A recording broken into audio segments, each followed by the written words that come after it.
Oui, comment sortir du chômage et de la précarité, c'est ça. Ok. C'est ce qui était convenu entre nous. Oui,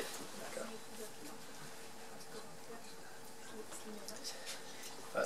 La réponse classique, c'est de sortir du chômage et de la précarité par le plein emploi ou par le CDI face au CDD.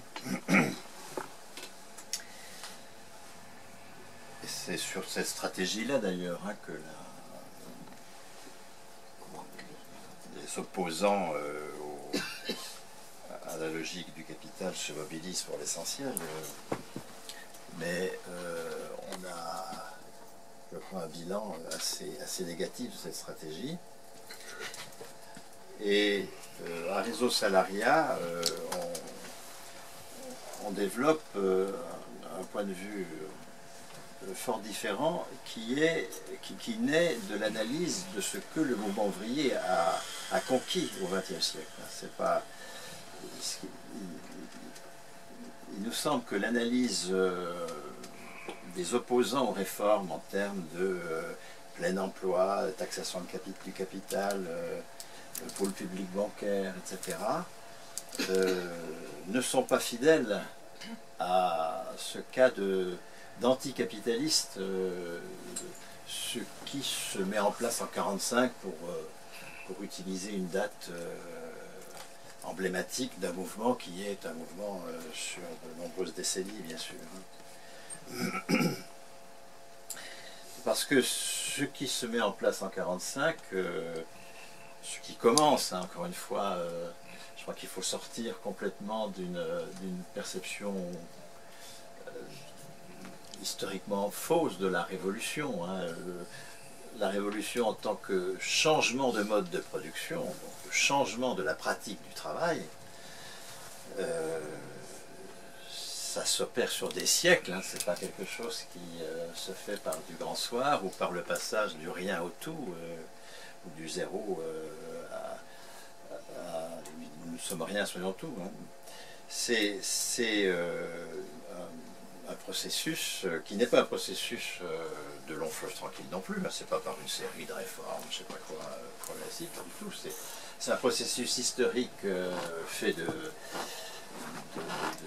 conflits majeurs, avec des moments d'accélération, des moments à tonnes, etc., mais qui ne peuvent se mesurer que sur des siècles. Hein. La bourgeoisie, en tant que classe révolutionnaire, en mesure de changer le mode de production féodal, il lui a fallu du 14e au 19e. Donc penser que nous allons sortir du capitalisme, alors soit dans l'attente aberrante de tout ça va péter, il y aura une apocalypse, espérons qu'elle soit joyeuse, etc. Bon, ben, soit parce que oui, on va prendre le pouvoir et on va... C'est pas comme ça que les choses se passent. Hein. Les choses se passent quand on étudie la façon dont est en train de se constituer face à la bourgeoisie une classe révolutionnaire qui est loin d'être majoritaire, qui est loin d'avoir atteint toutes les caractéristiques d'un sujet macro-social en mesure d'imposer sa dynamique, mais qui a connu, et pas qu'en France, hein, moi je connais surtout l'Europe qu'on appelle bismarckienne, c'est-à-dire l'Europe qui, en Allemagne, en Italie, en Belgique, en Autriche, en France, un peu aux Pays-Bas, en Espagne, va socialiser le salaire, hein, de façon considérable au cours du XXe siècle.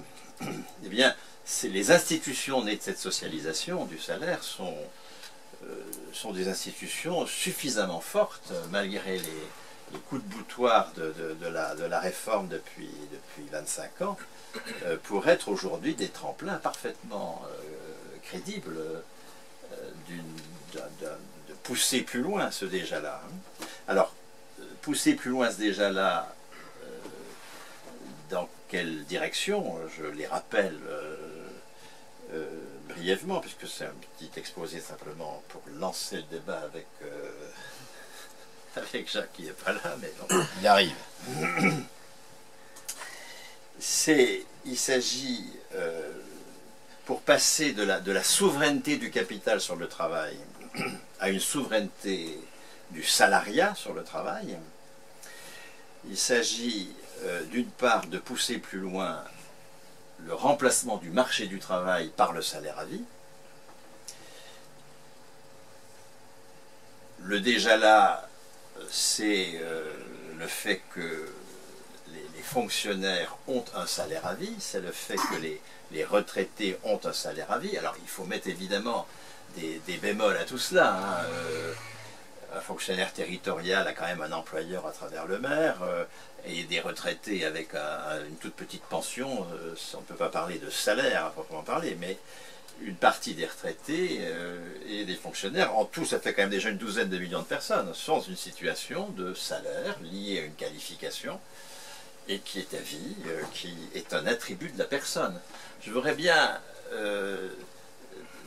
préciser ce que c'est qu'un attribut de la personne, hein, parce qu'on est en train de nous faire le coup du CPA en ce moment. Je ne sais pas si vous avez vu, la conférence sociale va nous faire quelque chose sur le compte personnel d'activité. Il s'agirait que des droits passent de l'emploi à la personne.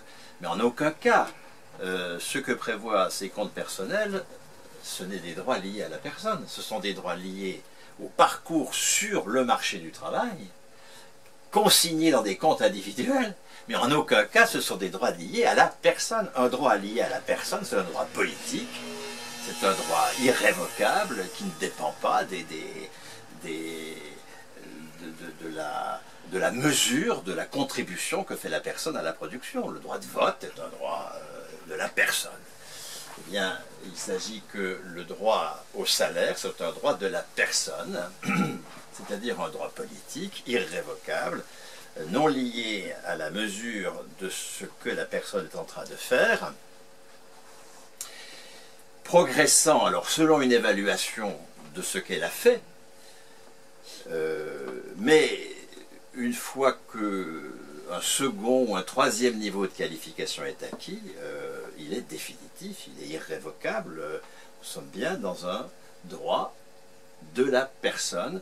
C'est extrêmement fondamental de poser le salaire comme un droit politique de la personne, parce que précisément le capitalisme repose sur l'insécurité permanente dans laquelle nous met le marché du travail. Hein, puisque le marché du travail fait dépendre la reconnaissance sociale de ce que nous produisons d'un employeur qui possède l'outil de travail et qui décide, lui, si ce que je fais vaut ou ne vaut pas.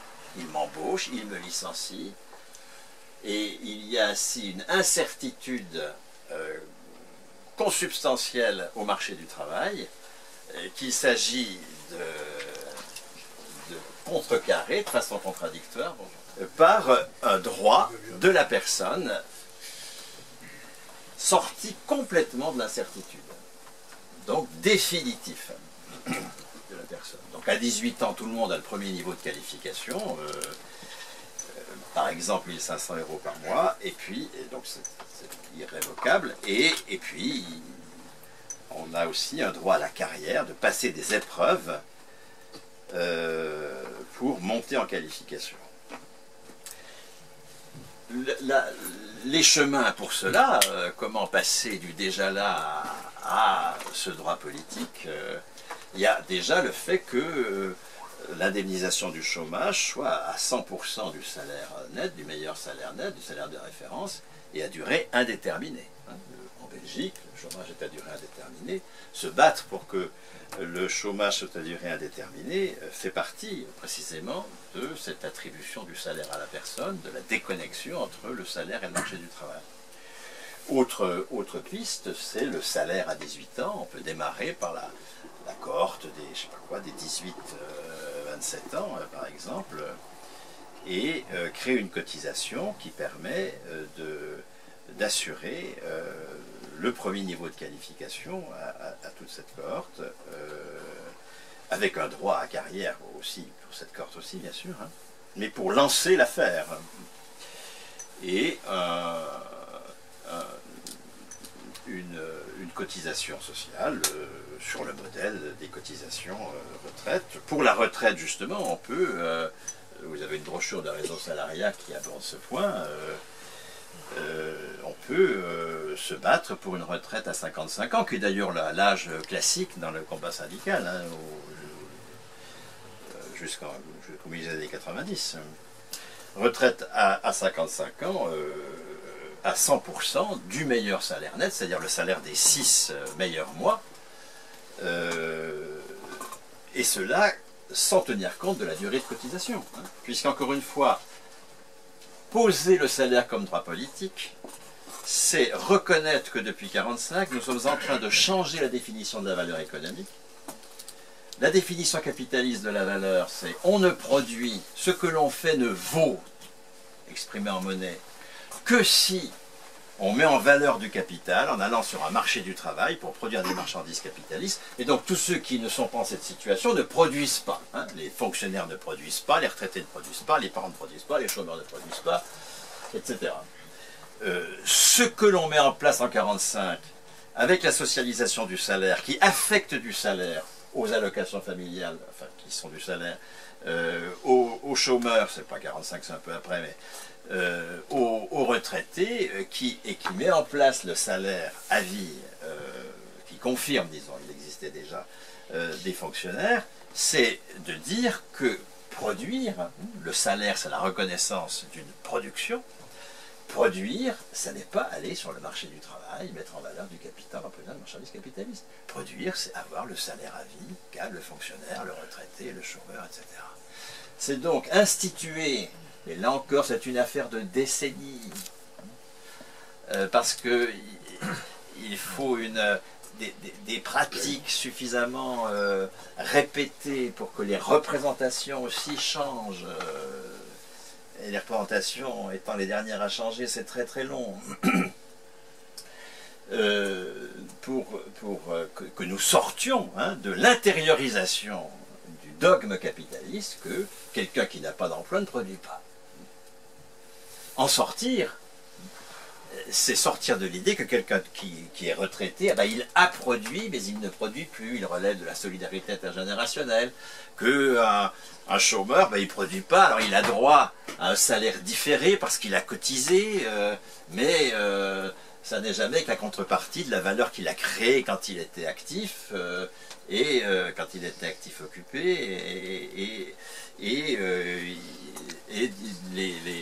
les fonctionnaires, quant à eux, ben, ils dépensent de l'argent qui est produit par d'autres, et l'impôt, ce serait le transfert des actifs productifs vers des utiles mais improductifs. Bon, sortir de ces représentations-là qui nous sont dès l'enfance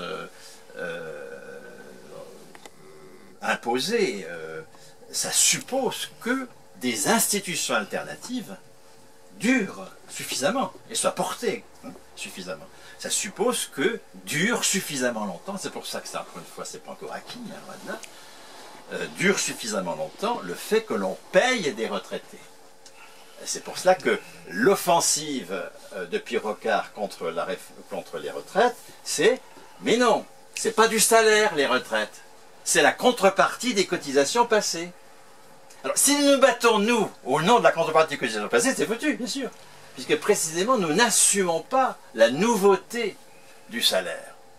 Si nous continuons à dire que les retraités ne travaillent pas, que ce qu'ils perçoivent n'est pas du salaire, c'est le revenu différé de leur activité passée, alors qui n'a pas été épargné, puisqu'elle a été distribuée aux autres, mais enfin, à travers les cotisations actuelles des actifs, tant que nous sommes sur ce trip-là, évidemment, nous ne pouvons pas assumer et pousser plus loin, et la revendication de retraite à 55 ans sans tenir compte des cotisations passées paraît absurde. Alors c'est bien cela, pourtant c'est bien ce point-là qu'il faut tenir. Hein. La pension n'est pas la contrepartie du travail d'autrui, c'est la contrepartie du travail des retraités. Parce que nous sommes en train de changer la pratique du travail, qui, d'un point de vue écologique, est assez intéressante. Les retraités font plus de liens sociaux que de kilomètres d'autoroute. Hein. Et c'est pas sur les travails des retraités qu'on fera circuler les cars Macron. Hein. Donc il faut voir l'urgence de ce changement de la définition du travail, mais qui est déjà à l'œuvre à travers l'institution, à condition qu'elle soit durable, à condition qu'elle dure comme salaire, et non pas comme contrepartie de cotisation, comme revenu différé. C'est cela que nous pouvons généraliser. La retraite à 55 ans, et c'est bien tard, d'accord, hein, parce que la retraite, c'est pas la fin du travail. La retraite, c'est la fin du marché du travail. On est enfin reconnu comme travailleur, c'est-à-dire enfin on a un salaire en étant libéré du marché du travail. Comment progresser encore dans le déjà là du salaire à vie? C'est le fait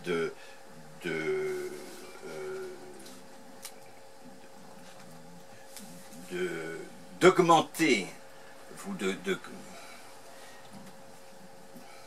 créer, j'ai abordé le fait que le salaire soit à durée indéterminée, que l'on mette en place un salaire pour les 18-27 ans par exemple, à vie, que la retraite soit à 55 ans, mais il faut aussi lutter évidemment pour affirmer le salaire à vie qui existe déjà, supprimer la fonction d'employeur des maires par exemple, des présidents de collectivités territoriales, pour que les fonctionnaires aient clairement un salaire qui ne dépend pas d'un employeur qui peut les embaucher ou les licencier.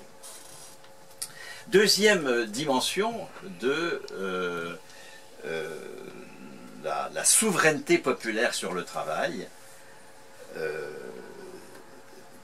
inséparable du salaire comme droit politique. C'est le fait de généraliser le remplacement de la propriété lucrative par la propriété d'usage. Là encore, le marché du travail est une institution centrale du capitalisme, l'institution de notre servitude, de notre subordination des employeurs, la propriété lucrative aussi, bien sûr, hein, puisque la propriété ne peut être lucrative que si elle repose sur l'exploitation du travail d'autrui. Seul le travail produit de la valeur, et donc si il y a un revenu de la propriété, c'est que cette propriété est l'occasion de ponctionner le travail d'autrui. Il n'y a pas d'autre possibilité. Là encore, évidemment, les représentations sont contraires, c'est-à-dire qu'il y a une représentation rendue majoritaire par tout le travail idéologique de la bourgeoisie, qui nous dit que, bien sûr que si, que la propriété, ça produit du revenu, c'est normal. Et c'est d'autant plus populaire qu'il y a une pratique populaire de cette propriété lucrative, hein, la propriété immobilière, qui fait que quelqu'un qui n'a pas beaucoup de salaire, bien ma foi, améliore ses ressources en louant un espace à quelqu'un d'autre, évidemment qu'il exploite le travail. Enfin, il ne l'exploite pas au sens où il ne fait pas travailler sur un outil de travail dont il est propriétaire, mais le loyer qu'il tire de cette relation à un loueur, c'est une ponction sur la valeur créée par le locataire. Sortir de cette pratique, qui est une pratique centrale dans le capitalisme, c'est pousser plus loin un déjà là qui existe. Nous avons une forme de propriété d'usage avec les services publics. Et d'ailleurs, il y a un sentiment populaire que quand on entre à l'hôpital, on est chez soi. Hein, c'est pas comme dans une clinique privée où on est chez un capitaliste de la Générale de Santé ou de Vitalia qui est en train de se faire des sous sur ma santé. À l'hôpital, je suis chez moi. Alors, cette pratique de la propriété d'usage, hein, une propriété d'usage, c'est le fait de décider, sans tirer de ressources de ce dont on est propriétaire, hein, de décider au travail, de décider de l'investissement, de décider tout cela. Alors, elle est encore très insuffisante. Hein. Cela dit, globalement, les fonctionnaires hospitaliers, les fonctionnaires d'État, les fonctionnaires territoriaux les libéraux de santé, qui vivent aussi du salaire socialisé, ont plus de maîtrise sur leur travail que des salariés de Renault ou d'une boîte capitaliste quelconque. Et leur travail fait l'objet d'un débat public. Il y a un débat public sur le fonctionnement de l'hôpital, il y a un débat public sur l'école, il y a un débat public sur l'urbanisme, il n'y a aucun débat public sur la production d'automobiles, aucun débat public sur la production d'une marchandise capitaliste. Donc nous avons déjà des pratiques, mais qui sont très insuffisantes. Je pense que tous ces lieux-là qui sont libérés du poids du capital, parce qu'ils ne produisent pas de valeur pour le capital, doivent être des lieux d'auto-organisation des salariés. Moi je pense qu'une responsabilité des fonctionnaires, une responsabilité des salariés des coopératives, des salariés des associations, de tous ces lieux qui fonctionnent sans actionnaires, de s'auto-organiser au travail. Je pense que là, il y a une responsabilité syndicale, par exemple, qui n'est pas assumée. Les syndicats de fonctionnaires fonctionnent comme s'ils étaient dans le privé, en revendiquant, alors qu'il s'agit de montrer que lorsqu'il n'y a pas d'actionnaires, alors la propriété d'usage devient possible, et ça suppose que les fonctionnaires s'auto-organisent. D'abord qu'ils exercent collectivement leur droit au refus des préconisations aberrantes. Et Dieu sait si aujourd'hui les fonctionnaires sont confrontés avec le New Public Management à ces préconisations aberrantes dans lesquelles on remplace la clinique par le protocole, enfin, etc., dans de très très nombreux métiers. Le statut des fonctionnaires fait que s'ils refusent collectivement, on ne peut rien contre eux. C'est ne pas honorer cette conquête du statut de la fonction publique que de faire des tracts larmoyants sur les malheurs du service public. On pique tout, on a bien du mal. Oh, vous savez, les fonctionnaires ont autant de mal que les salariés du privé. Il faut en finir avec ces discours de vaincus qui n'honorent pas les conquêtes passées. Donc, l'auto-organisation des travailleurs dans la définition du travail, dans la maîtrise de la définition de l'outil de travail, etc., dans le refus de l'évaluation telle que le New Public Management la met en place, ça fait partie de la responsabilité, si nous voulons, que le salariat se pose comme classe révolutionnaire, en capacité d'être souverain sur le travail. Les lieux où c'est possible, il faut le faire. Et là, ça suppose quand même un changement des pratiques syndicales dans les services publics. Nous avons également, en termes de copropriété d'usage, un exemple stupéfiant, qui est la capacité qu'a eu la classe ouvrière de créer les caisses de sécurité sociale envers et contre tout. Je n'ai pas le temps dans ce petit topo initial de raconter l'affaire, mais je vous renvoie aux travaux sur sur 45, 46, 47, et je suis en train de lire des textes de la CGT de 46. Il y a une fierté incroyable d'avoir été capable de créer les caisses de sécurité sociale. Non pas à partir de rien, mais à partir de pas grand-chose quand même. Il a fallu le faire envers et contre tout. Dès qu'un local, par exemple, je vous donne cet exemple-là, simplement, pour en finir avec l'unanimisme du CNR autour de Gaulle, vous voyez, qui aurait créé le truc. Et puis aussi la période voulait ça, les patrons étaient dans les choux parce qu'ils avaient collaboré. Enfin, toute cette histoire invraisemblable qu'on nous raconte. Enfin, que les patrons avaient collaboré, c'est pas faux. Hein. Oui, mais justement, ils n'étaient pas dans les choux, parce que c'était pas du tout indigne d'avoir collaboré quand on était patron en 45, pas du tout. C'était pas considéré comme indigne. Voilà. Et merci. Mais ça l'était quand même. Bien sûr. Mais je parle au second degré, bien sûr. Je lisais en retrouvant ces textes dans un rapport préparatoires aux élections de mars 47, qui sont les premières élections devant le comité confédéral de la CGT,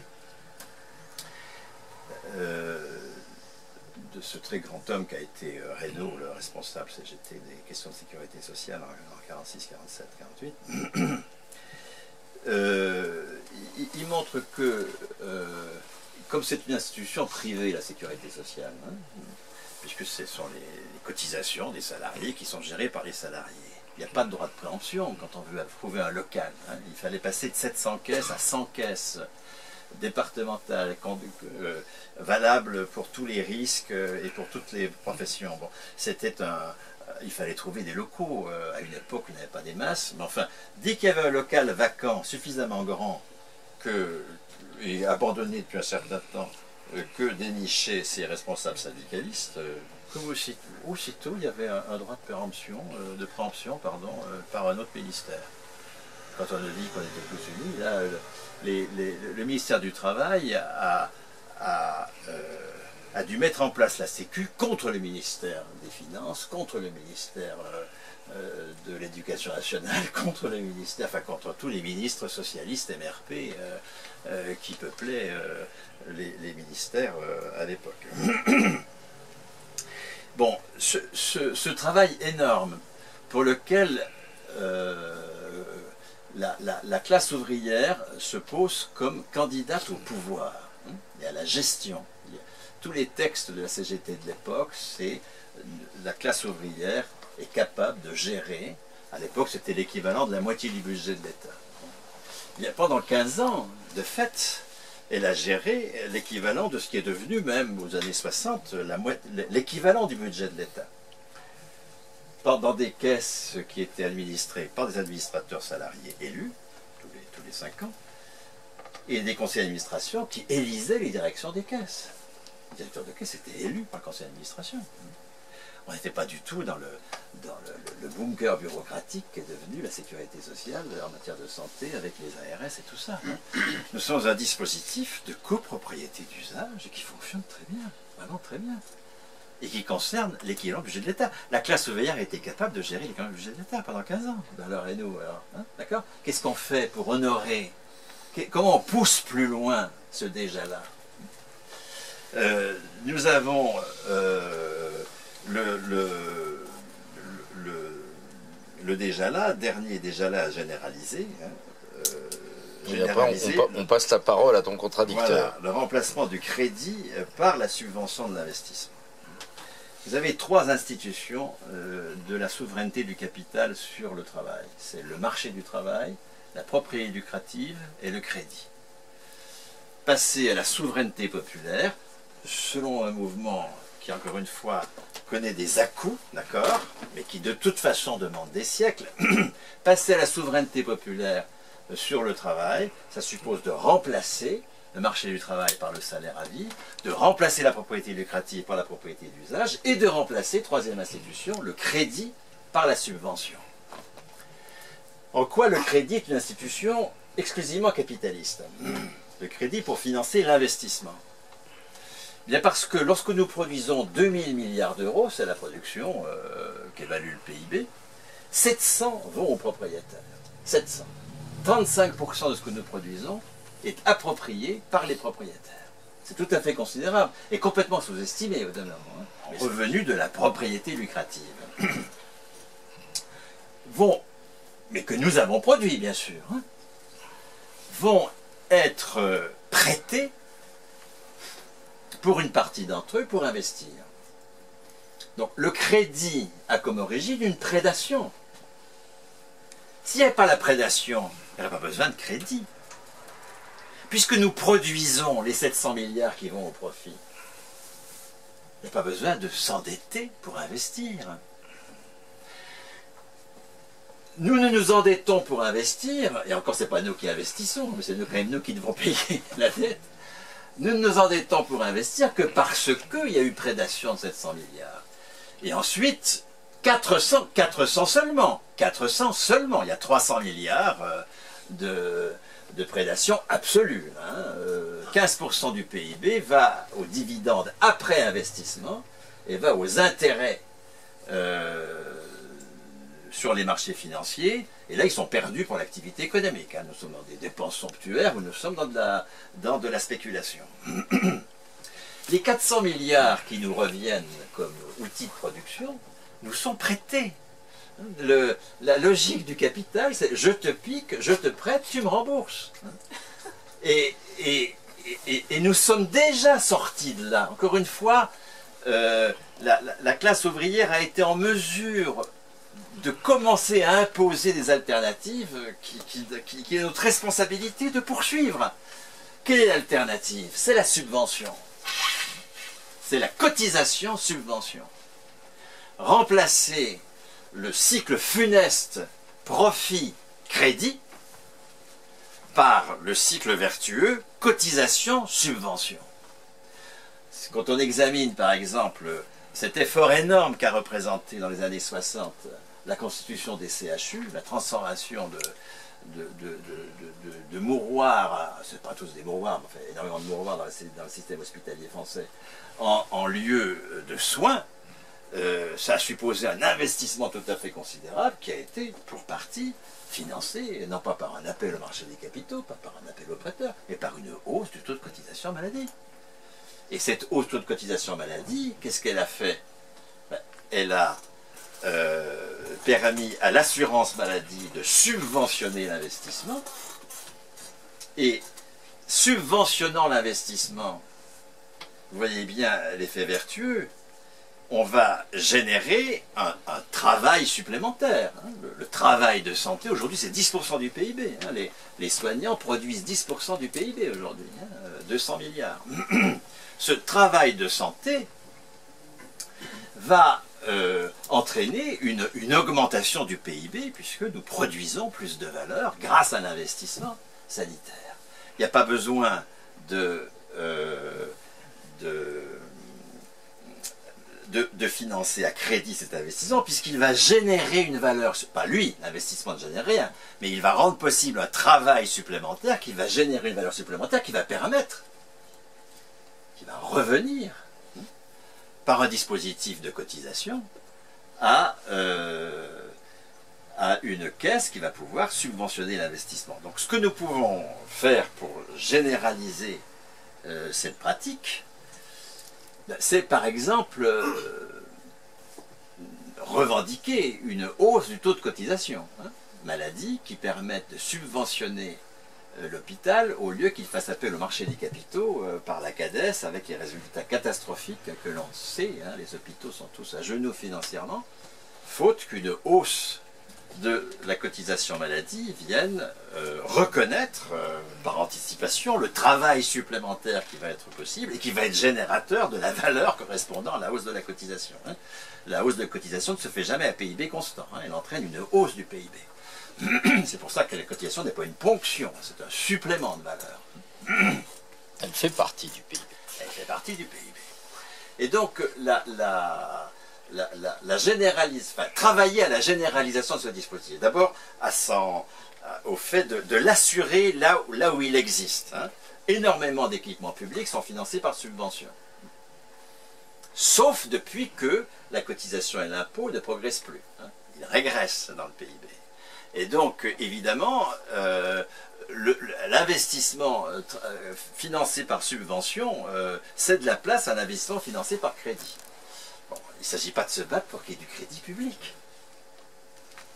Se battre pour qu'il y ait du crédit public, c'est avaliser cette pratique capitaliste qu'on ne peut financer l'investissement que par crédit. Il faut au contraire délégitimer en permanence le crédit, donc le pôle public bancaire pour lequel mon parti se bat, c'est une catastrophe, d'accord? C'est supposer que le crédit le PCF, hein, pour ceux qui ne le savent pas, est nécessaire pour financer l'investissement. Alors que nous avons prouvé que nous pouvons nous passer des prêteurs, fussent-ils vertueux parce que publics.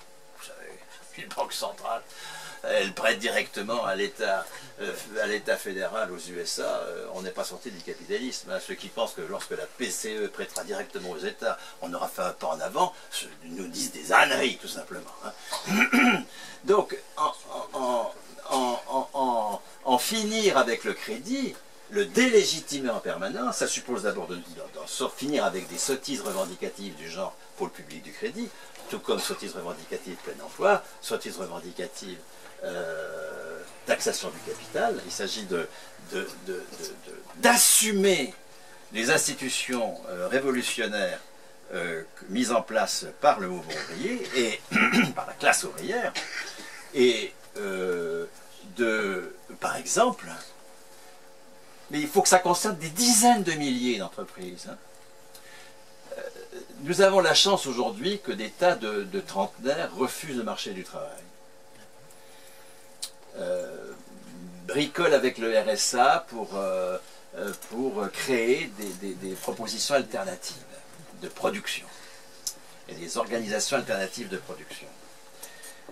Que des paysans se dressent contre l'agrobusiness, enfin, etc., etc. Que des salariés, plutôt que de chercher un repreneur, hein, qui prend deux fois, comme son nom l'indique, s'organisent pour devenir les copropriétaires d'usage de leur outil de travail. Là, on a maintenant des frémissements qui ne sont pas encore suffisants, mais qu'il faut absolument encourager. Mais encourager à partir de la tradition de la cotisation sociale telle que la classe ouvrière l'a construite. C'est pas en mutualisant la valeur ajoutée de 5 coopératives qu'on va pouvoir se battre contre le marché des capitaux.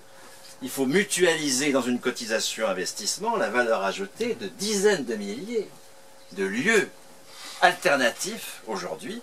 Et c'est vraiment quelque chose que je voudrais maintenant vraiment contribuer à faire concrètement.